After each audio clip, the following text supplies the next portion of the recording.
Radhe Radhe friends Vaisakh का पवित्र माह चल रहा है।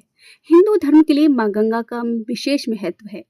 वैशाख महीने की शुक्ल पक्ष की सप्तमी तिथि पर गंगा का प्राकट्य हुआ था। इस दिन माँ गंगा ब्रह्मा जी के कमंडल से प्रकट हुई थी, इसलिए इसे गंगा सप्तमी के रूप में मनाया जाता है।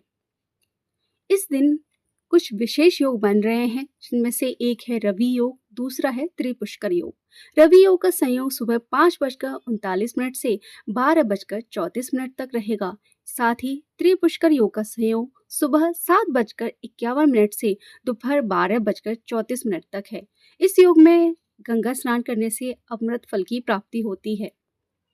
इस बार सप्तमी तिथि का प्रारंभ हो रहा है 3 मई 2025 को सुबह 7:51 पर और 4 मई को 7:18 पर इसकी समाप्ति होगी। इसलिए गंगा सप्तमी का जो स्नान किया जाएगा वो 3 मई को किया जाएगा। इस दिन कुछ शुभ मुहूर्त भी पड़ रहे हैं। इनमें से एक है अभिजीत मुहूर्त। अभिजीत मुहूर्त का समय रहेगा 11:52 से 12:45 तक। अमृत काल का समय रहेगा 10:13 से 11:47। विजय मुहूर्त का समय रहेगा दोपहर 2:31 से 3:25 पर। गंगा सप्तमी के दिन गंगा जी में स्नान जरूर करना चाहिए और गंगा में स्नान करते समय ओम हर हर गंगे या फिर माँ गंगा के किसी भी मंत्र का जाप करते हुए आप स्नान कर सकते हैं।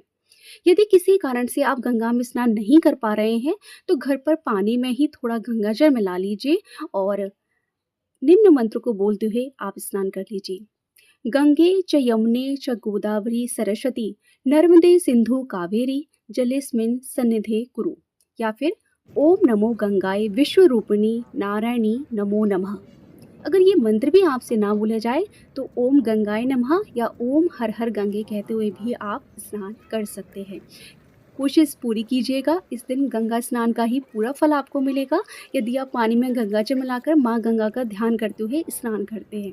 कहते हैं ना, मन चंगा तो कटौती में गंगा। तो आपके मन में है कि जो जल आपके सामने है वो गंगा जल है, तो आपको उसका पूरा फल मिलेगा। गंगा स्नान का जितना अधिक महत्व है उतना ही महत्व है इस दिन दान का।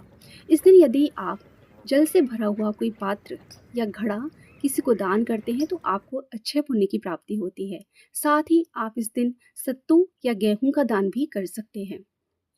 गंगा सप्तमी के दिन घर में जिस बर्तन में आपने गंगा जल भरकर रखा है, जिसे गंगा जली कहते हैं, आप उसको पहले अच्छे से पानी से साफ करके पोंछ लीजिए। उसी पर ही आप रोली, कुमकुम और पुष्प अर्पित कीजिए। साथ ही माँ गंगा को भोग जरूर अर्पित कीजिए। बहुत जगहों पर मान्यता है कि इस दिन जलेबी या मीठे पुए बनाकर माँ का भोग लगाया जाता है। आप किसी भी मिठाई का भोग लगा सकते हैं। भोग लगाने के बाद में आप गंगा चालीसा या गंगा कथा सुनने के बाद में माँ गंगा की आरती इस दिन ज़रूर कीजिए। यदि आपको कथा कहानी नहीं कहनी है तो दीप माँ के सामने आप ज़रूर प्रज्वलित कीजिए। तो देशी घी का दीपक हम माँ के सामने जलाएंगे। आप चाहें तो किसी बर्तन में गंगाजल भरकर भी उसके सामने इस विधि से पूजा आप कर सकते हैं। तो गंगा सप्तमी के दिन फ्रेंड्स स्नान और दान जरूर करना चाहिए। यूँ तो हर दिन माँ गंगा की पूजा करने से आपको हमेशा पुण्य की ही प्राप्ति होती है, लेकिन कुछ विशेष दिन हैं जिस दिन माँ गंगा की विशेष रूप से पूजा की जाती है। और ऐसे में यदि आपको मौका मिले गंगा किनारे स्नान करने का और माँ गंगा की आरती में शामिल होने का तो ज़रूर शामिल होइए। फ्रेंड्स, इस वीडियो में मैंने पूरी कोशिश की थी गंगा सप्तमी से जुड़ी हुई सभी जानकारी देने की।